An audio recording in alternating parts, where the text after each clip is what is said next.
आज हम rapid revision की सीरीज में सिविक्स का 9th क्लास का सेकंड चैप्टर पढ़ेंगे। इसका नाम है कॉन्स्टिट्यूशनल डिजाइन। इस चैप्टर को दो पार्ट्स में डिवाइड करते हैं। इसमें हम देखते हैं जो पहला पार्ट है वो है साउथ अफ्रीका के बारे में, सेकंड पार्ट है इंडियन कॉन्स्टिट्यूशन के बारे में। जो फर्स्ट पार्ट है इंडिया जो साउथ अफ्रीकन कॉन्स्टिट्यूशन के बारे में बताता है, वहाँ की जो जर्नी को बताता है कि स्टार्टिंग में जो साउथ अफ्रीका में अपार्थाइड का डोमिनेंस था, वहाँ पे ब्लैक एंड व्हाइट के बीच में काफी ज्यादा भेदभाव हुआ करता था और नेल्सन मंडेला ने इनसे फाइट की और इनसे इनके अगेंस्ट एक लंबा आंदोलन चलाया, एक लंबा स्ट्रगल किया, तब जाके वहां पे एक नया कॉन्स्टिट्यूशन बन पाया। उसके अलावा दूसरी तरफ इंडिया का देखें तो इंडिया में देखेंगे कि जो कॉन्स्टिट्यूशनल डिजाइन कैसा है, कॉन्स्टिट्यूएंट असेंबली इंडिया की जो एट दैट टाइम जो सर्कमस्टेंसेस थे उनके बारे में पढ़ेंगे कि कैसे थे, इंडिया ने किन कंडीशंस में अपना कॉन्स्टिट्यूशन को प्रिपेयर किया। और देखेंगे कि इंडिया की जो प्रियम्बल है उसके बारे में पढ़ेंगे, इंडिया की जो कॉन्स्टिट्यूशन की फिलोसफी है उसको पढ़ेंगे। इसके अलावा देखेंगे इंडियन कॉन्स्टिट्यूशन जो साउथ अफ्रीकन कॉन्स्टिट्यूशन से कैसे अलग है, दोनों क्योंकि अलग अलग सर्कमस्टेंसेस में बने हुए हैं, तो इन दोनों का कंपैरिजन को हम एक बार अच्छे से समझेंगे। सबसे पहले देखते हैं कॉन्स्टिट्यूशन होता क्या है। कॉन्स्टिट्यूशन क्या होता है? एक set of fundamental rules and principles होता है जिससे किसी भी कंट्री को गवर्न किया जाता है और ये उस कंट्री का सुप्रीम लॉ होता है। सुप्रीम लॉ इट मीन्स के जो वहां की गवर्नमेंट के जितने भी ऑर्गन्स होंगे, वहां की गवर्नेंस के जितने भी ऑर्गन्स होंगे, जैसे चाहे वो लेजिस्लेचर हो, चाहे एग्जीक्यूटिव हो, चाहे जुडिशरी हो, वो सब सुप्रीम लॉ के अकॉर्डिंग काम करते हैं, कॉन्स्टिट्यूशन के अकॉर्डिंग काम करते हैं। आप इसका एग्जांपल इंडिया के थ्रू समझ सकते हैं। इंडिया के अंदर जो हमारा सुप्रीम लॉ है वो है कॉन्स्टिट्यूशन। हमारी चाहे पार्लियामेंट हो, चाहे एग्जीक्यूटिव हो, चाहे जुडिशरी हो, सभी लोग उस कॉन्स्टिट्यूशन के अकॉर्डिंग काम करते हैं। इवन सिटीजन्स भी कॉन्स्टिट्यूशन के अकॉर्डिंग ही काम करते हैं। सारे उनके फंडामेंटल राइट्स कॉन्स्टिट्यूशन में डिफाइंड है। अब हम अपने चैप्टर की शुरुआत करते हैं। इसमें देखते हैं कि सबसे पहले समझेंगे कि कॉन्स्टिट्यूशन होता है क्या है। कॉन्स्टिट्यूशन वह होता है, कॉन्स्टिट्यूशन में क्या होता है, एक set of fundamental rules and principles होता है जिसके अकॉर्डिंग कोई भी कंट्री गवर्न करती है। वहां की जो ऑर्गन्स ऑफ गवर्नेंस है वो उसके अकॉर्डिंग काम करते हैं, वहां के सिटीजन्स के राइट्स उसमें डिफाइन होते हैं। तो इसी चीज को हम देखते हैं। ये क्या होता है, किसी भी कंट्री का एक सुप्रीम लॉ होता है जिसके अकॉर्डिंग वो कंट्री गवर्न की जाती है, उसके द्वारा उसके थ्रू वो कंट्री काम करती है। अब राइट्स इसमें क्या क्या डिफाइन होता है, राइट्स ऑफ सिटीजन्स इसमें डिफाइन किए जाते हैं, जैसे इंडियन कॉन्स्टिट्यूशन में फंडामेंटल राइट्स को डिफाइन किया गया है। उसके अलावा देखते हैं पावर्स ऑफ द गवर्नमेंट इसमें डिफाइन होती है, ताकि कोई भी गवर्नमेंट जो है वो तानाशाह ना हो जाए, अपनी मनमर्जी ना चलाने लग जाए। उसके अलावा देखते हैं relationship between citizens and the government के बीच में रिलेशनशिप कैसा हुआ, इसको हम देखेंगे कि इलेक्टेड गवर्नमेंट है या फिर वहां पे एक हेरिडिटरी गवर्नमेंट है, वो चीज इसमें देखी जाती है। Importance of constitution in an democracy. अब कॉन्स्टिट्यूशन के इंपॉर्टेंस को देखते हैं कि डेमोक्रेसी में कॉन्स्टिट्यूशन इतना इंपॉर्टेंट क्यों होता है। क्योंकि डेमोक्रेसी का मतलब क्या होता है, डेमोक्रेसी का मतलब होता है पीपल, जो गवर्नमेंट होती है, government of the people, by the people, for the people. यानी गवर्नमेंट होती है वो लोगों के द्वारा इलेक्टेड होती है, यानी वो लोगों के लिए ही रिस्पॉन्सिबल होती है, उनके प्रति अकाउंटेबल होती है। तो इसी चीज को हम देखते हैं। तो अब इंपॉर्टेंस की बात करें कॉन्स्टिट्यूशन की डेमोक्रेसी में, तो देखिए सबसे पहले prevents misuse of powers by rulers. जो रूलर्स अगर पावर का मिसयूज ना करें, वो अनलिमिटेड पावर का यूज ना करने लग जाए, इसके लिए कॉन्स्टिट्यूशन क्या करता है, कुछ लिमिट्स को सेट करता है उनके लिए। जैसे प्रोटेक्ट सिटीजन्स राइट, और सिटीजन्स के राइट को प्रोटेक्ट करता है। जैसे इंडियन कॉन्स्टिट्यूशन में जो अगर किसी पर्सन के फंडामेंटल राइट्स का अगर कोई वायलेशन होता है तो वो सीधा हाई कोर्ट और सुप्रीम कोर्ट में जा सकता है, तो जुडिशरी के द्वारा प्रोटेक्ट किए जाते हैं। और इंश्योर्स इक्वालिटी एंड जस्टिस, और कॉन्स्टिट्यूशन में क्या होता है, इक्वालिटी एंड जस्टिस को इंश्योर किया जाता है। जैसे कि इंडिया की अगर प्रियम्बल को ही पढ़ेंगे तो प्रियम्बल में ही डिफाइन किया गया है कि social, political and economic justice की बात की गई है। उसके अलावा देखते हैं provides stability to the political system.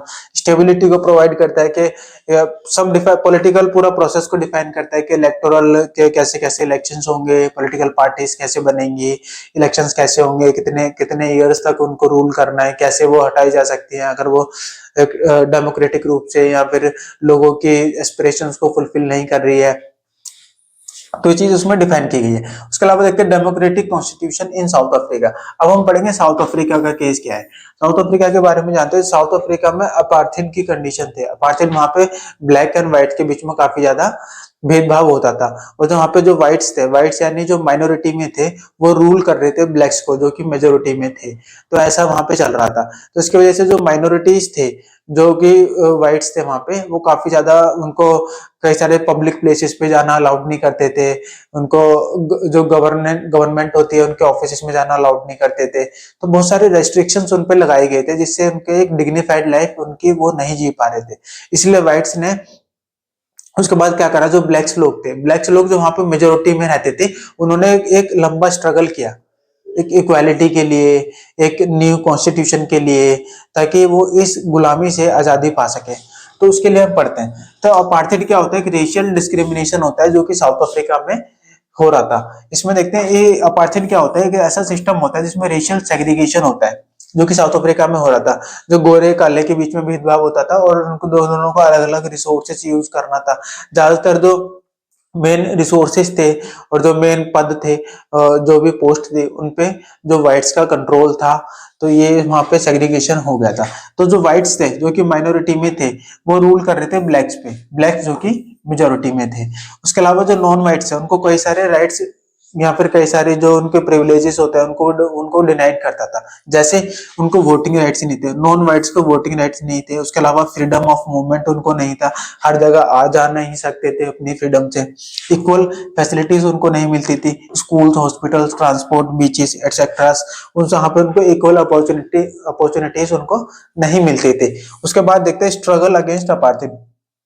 South Africa में एक लंबा संघर्ष चला, ताकि अपार्थाइड को खत्म किया जा सके, और वहां पे भी एक इक्वल सोसाइटी एक बनाई जा सके, ताकि सब लोगों को एक डिग्निफाइड लाइफ जीने का हक हो।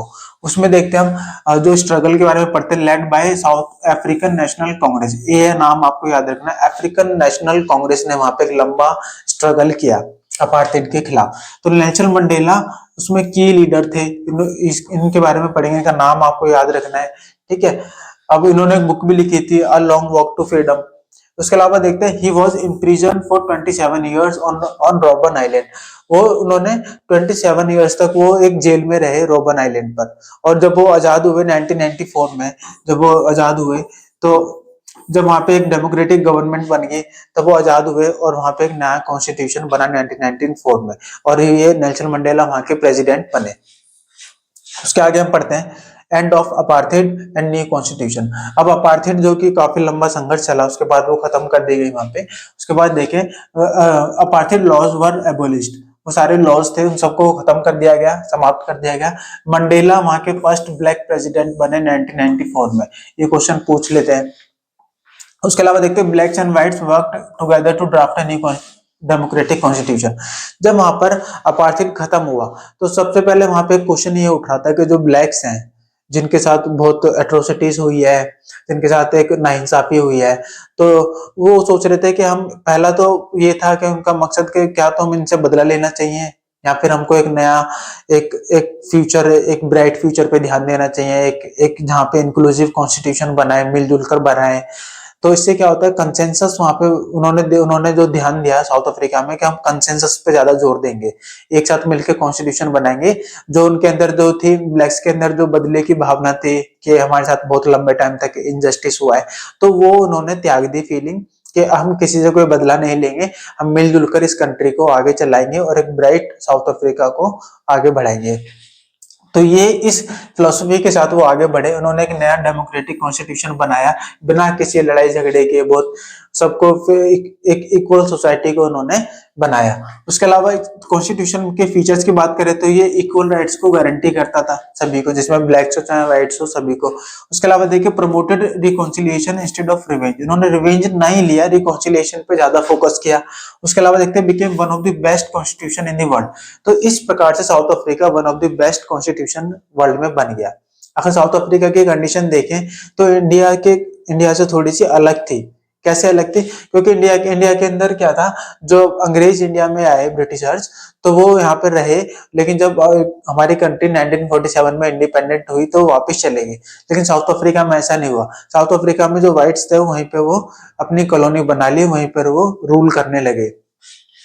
तो ये देखते हैं। तो अब अगला क्वेश्चन हमारा उठता है, why do we need a constitution? हमें कॉन्स्टिट्यूशन की आखिर जरूरत ही क्यों है? क्या बिना कॉन्स्टिट्यूशन के किसी भी कंट्री को गवर्न नहीं किया जा सकता? क्या ऐसे हजारों साल पहले जब कॉन्स्टिट्यूशन था या नहीं था, कि तब कंट्रीज पॉलिटिकली गवर्न नहीं होती थी? तो इस चीज को हम यहाँ पे देखेंगे कि कॉन्स्टिट्यूशन की आखिर नीड क्यों है। तो इसमें उस रीजंस को देखते हैं। पहला क्या है हमारा, कॉन्स्टिट्यूशन बिल्ड्स ट्रस्ट। ये क्या करता है, जो अमंग डिफरेंट कम्युनिटीज, ये डिफरेंट चाहे माइनॉरिटीज हो चाहे मेजोरिटीज हो, लगभग सभी देशों में खासकर इंडिया में एक सोशल डाइवर्सिटी काफी ज्यादा देखने को मिलती है, चाहे वो रिलीजियस के बेसिस पे हो, जहाँ पे हिंदू मुस्लिम सिख ईसाई जैन पारसी सभी रिलीजन्स यहाँ पे देखे जाते हैं। उसके अलावा कास्ट के बेसिस पे देखे तो हजारों कास्ट लाखों कास्ट यहाँ पे देखी जाती है। तो ये सेक्स के बेसिस पे हो, प्लेस ऑफ बर्थ के बेसिस पे हो, तो ये सारे डाइवर्सिटीज काफी ज्यादा देखी जाती है, चाहे रेशियल बेसिस पे हो। तो उनके बीच में ट्रस्ट बिल्ड करता है कॉन्स्टिट्यूशन। क्या आप सब सेफ हैं, आपके आपके जो राइट्स हैं वो सेफ है, आप इस कंट्री में आप सुरक्षित हैं, आप रह सकते हो। तो वो जो ट्रस्ट डेवलप होता है वो बहुत जरूरी है, और वो किसी एक लॉ के थ्रू ही, एक सुप्रीम लॉ के थ्रू ही हो सकता है। अगला देखते हैं, defines structure of the government. ये गवर्नमेंट के स्ट्रक्चर को डिफाइन करता है कि गवर्नमेंट कैसी होगी। वो पार्लियामेंट्री होगी, या फिर एक किंग वहां पे सुप्रीम होगा, या फिर एक वहां पे एक सॉवरेन गवर्नमेंट होगी या नहीं होगी। ठीक है, तो इस तरह की वो चीजों को देखता है। या फिर ऐसे एक तो जो होता है फेडरल सिस्टम, एक सेमी फेडरल होता है, या फिर वैसी गवर्नमेंट होगी। ये सब डिफाइन होता है कॉन्स्टिट्यूशन में। जैसे इंडिया के अंदर क्या है, एक parliamentary form of the government है, जहाँ पे हर 5 ईयर्स के इंटरवल पे इलेक्शंस होते हैं। तो ये चीज है। उसके अलावा पावर का जो डिस्ट्रीब्यूशन है वो डिफाइन किया जाता है, पावर का डिस्ट्रीब्यूशन किस किस में होगा।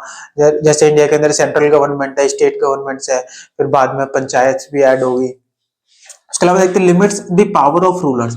ये रूलर्स की पावर को लिमिट करता है। यहाँ पे क्या करता है कि रूलर्स कहीं तानाशाह ना हो जाए, कि वो लोगों पे अपना शासन अपनी मनमर्जी से शासन ना चलाने लग जाए, जैसे हिटलर ने किया था। तो उसको भी ये प्रिवेंट करता है, और लोगों के राइट्स को यहाँ पे जोर देता है, फोकस में लाता है कि भाई लोगों के भी फंडामेंटल राइट्स है, गवर्नमेंट उनको नुकसान नहीं पहुंचा सकती।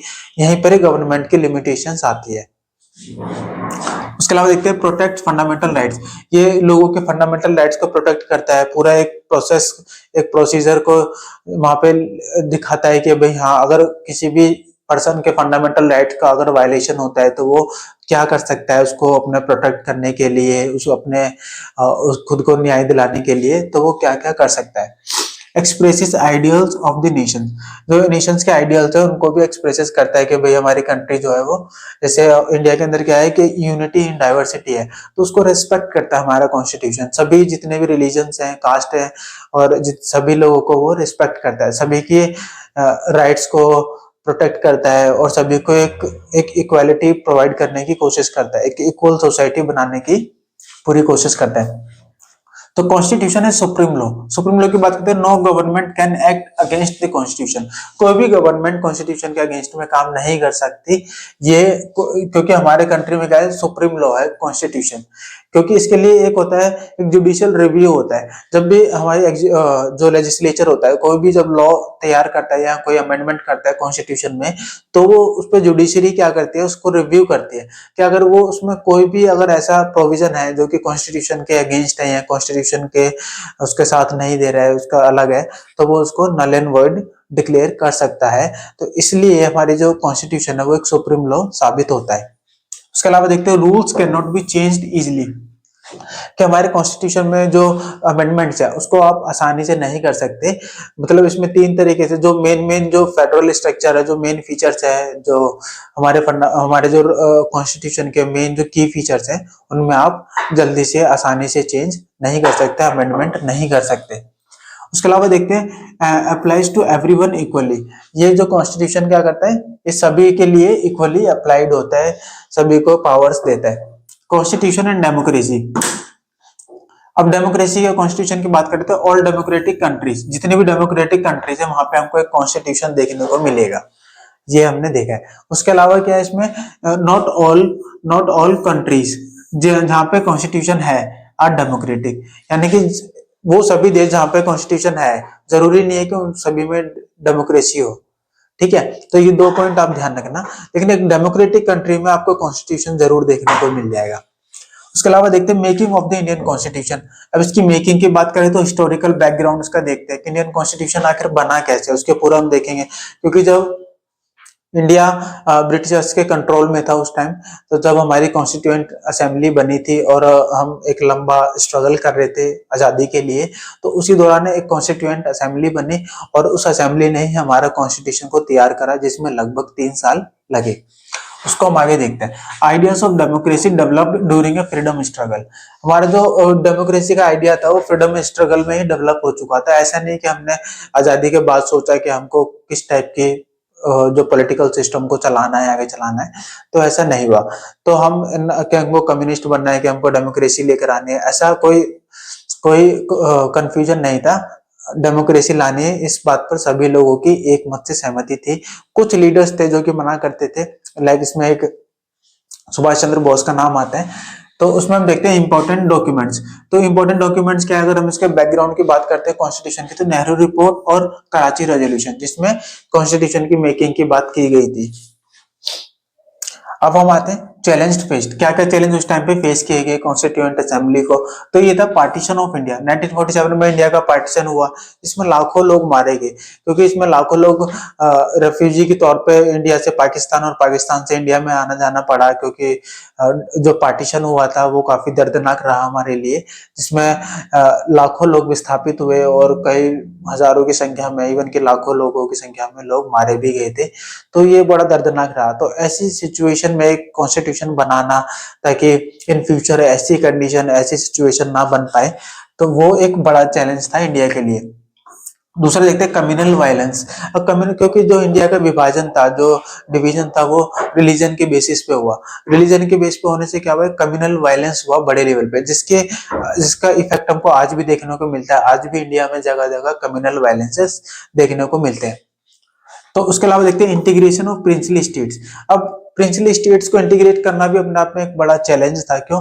क्योंकि जब ब्रिटिशर्स यहाँ से छोड़कर गए, तो उन्होंने प्रिंसली स्टेट, जो लगभग उस टाइम 550 के अराउंड थी, उन सबको एक ऑप्शन दे दिया, चाहे तो आप इंडिया में शामिल हो सकते हो, चाहे आप पाकिस्तान में शामिल हो सकते हो, चाहे, और तीसरा ऑप्शन था आप अपना एक इंडिपेंडेंट दर्जा बनाए रख सकते हो। तो ये 3 उनको ऑप्शन चॉइस उनको दे के चले गए थे, इसलिए उनको मिलाना इंडिया के अंदर एक बड़ी चुनौती बनकर उभरा। Poverty, literacy and inequality.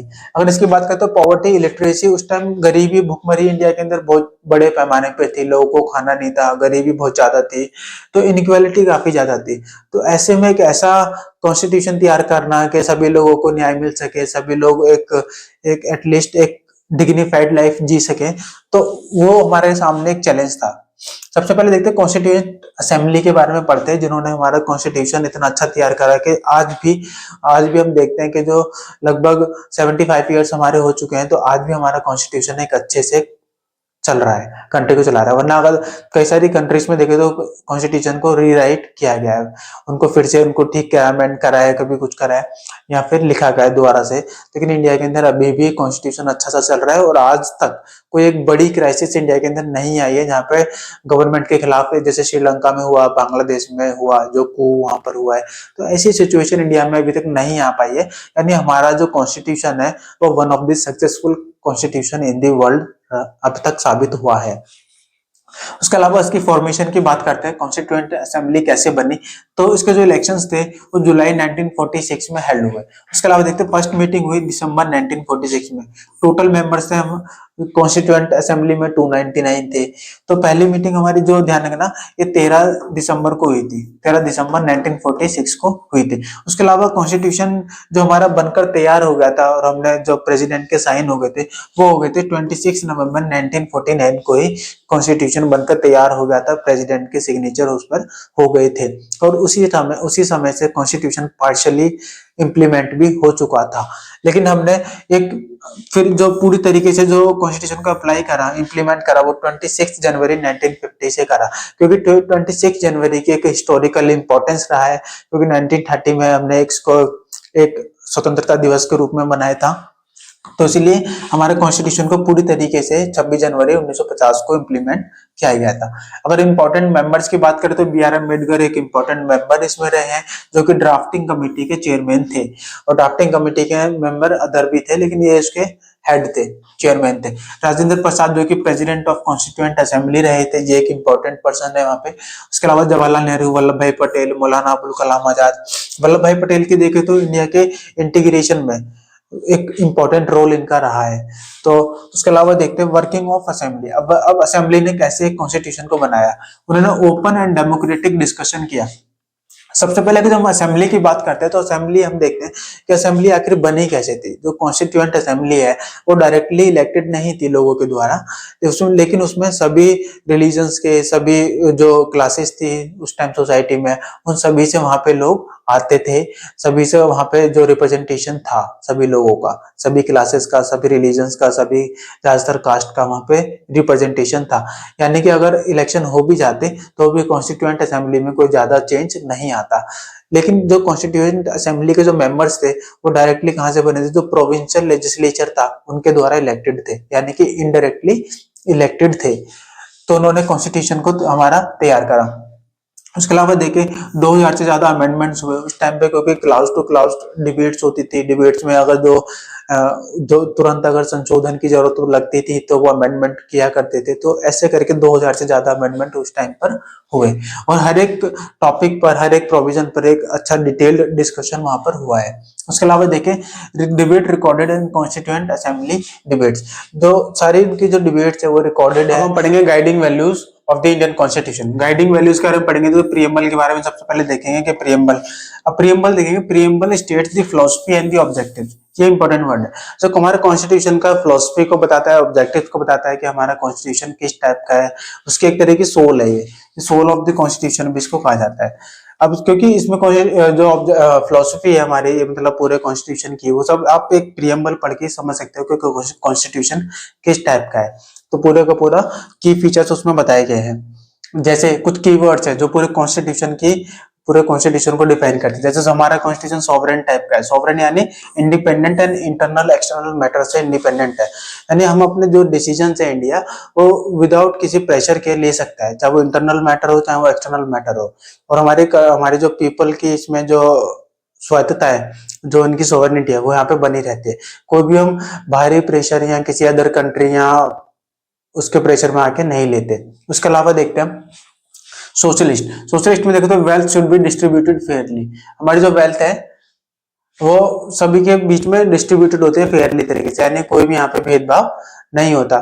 सरकार कोशिश करती है कि जो रिसोर्सेज है वो सभी के बीच में इक्वली डिवाइड हो सके, और ये नहीं तो कम से कम एक डिग्निफाइड लाइफ तो लोग वक्त जी सके। इसलिए जो गरीब लोग होते हैं, गवर्नमेंट कोशिश करती है उनको अच्छी क्वालिटी एजुकेशन फ्री में और फूड उनको देने की पूरी कोशिश करती है। कई तरह की योजना यहाँ पे रन कर रही है। इसके अलावा देखते हैं government works to reduce inequality. Government की कोशिश होती है कि इनक्वालिटी सोसाइटी से रिड्यूस किया जा सके। जैसे कि रिजर्वेशन चल रहा है, तरह तरह की स्कीम्स चल रही है, गवर्नमेंट डिफरेंट फैसिलिटीज पे सब्सिडीज दे रही है। पॉइंट है सेकुलर। अब सेकुलरिज्म क्या होता है? सेकुलर क्या होता है? इसमें ऑफिशियल रिलीजन कोई भी नहीं होता।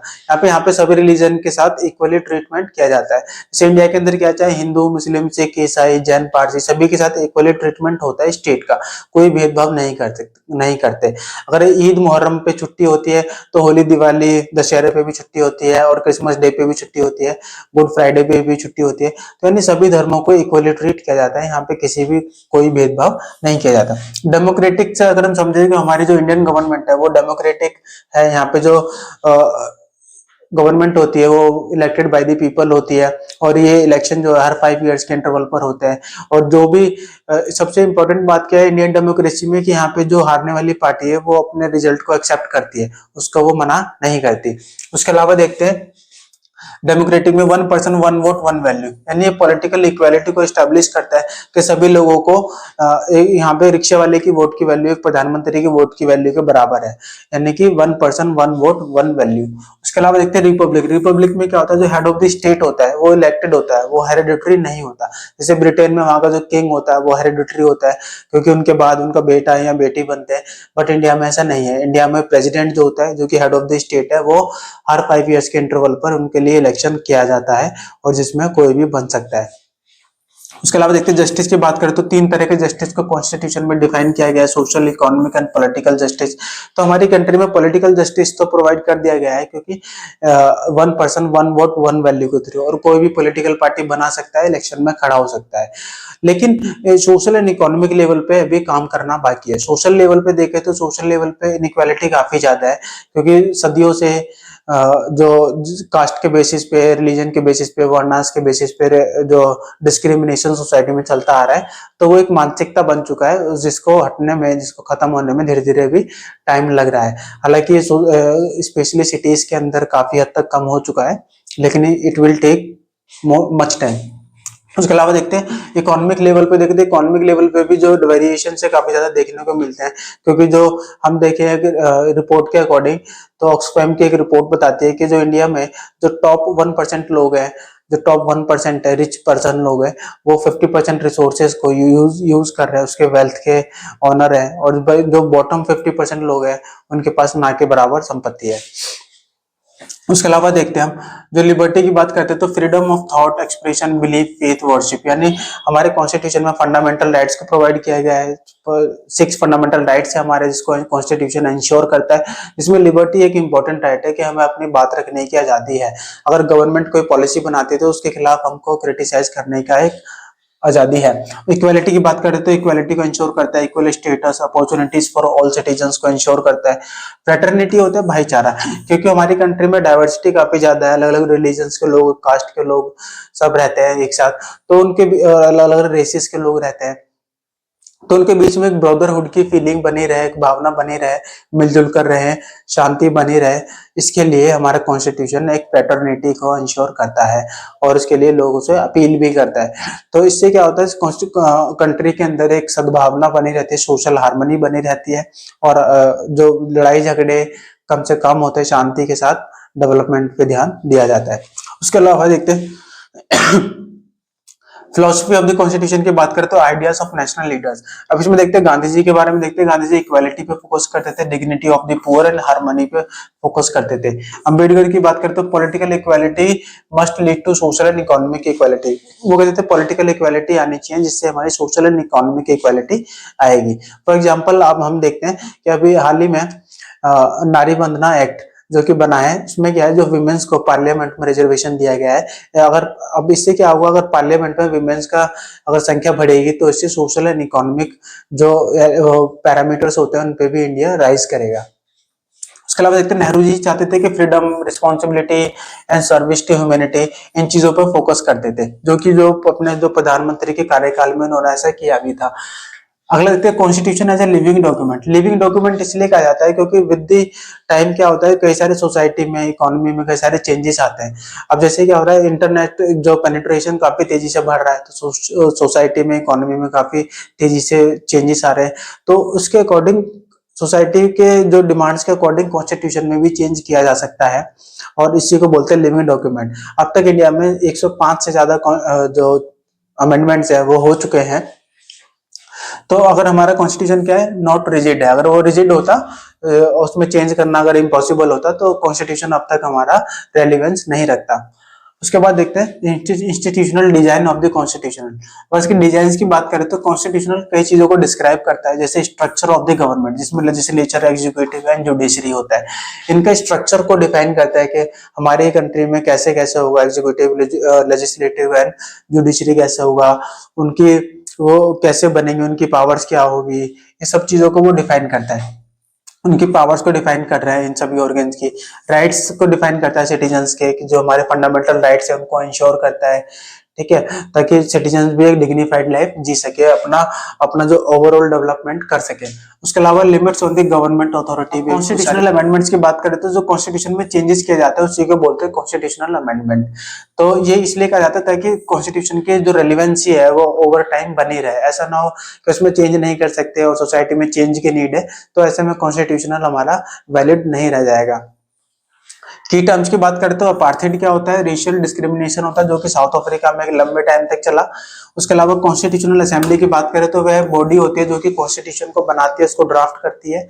प्रीएम्बल की बात करें तो ये इंट्रोडक्शन है कॉन्स्टिट्यूशन का, उसका इंट्रोडक्शन है, उसकी सोल है, ठीक है। उसके अलावा देखते हो अमेंडमेंट की बात करें तो जो कॉन्स्टिट्यूशन में चेंज होता है उसको अमेंडमेंट कहा जाता है। क्लाउजेस की बात करें तो जो कॉन्स्टिट्यूशन के एक प्रोविजन होते हैं स्पेशली उनमें जब हमने देखा था कि क्लाउज टू क्लाउज डिस्कशन होते थे और उनकी रिकॉर्डिंग भी की गई है। तो ठीक है, अब हमारा चैप्टर यहाँ समाप्त होता है और आपका इस चैप्टर से रिलेटेड अगर कोई भी डाउट है आप कमेंट सेक्शन में जाके पूछ सकते हैं।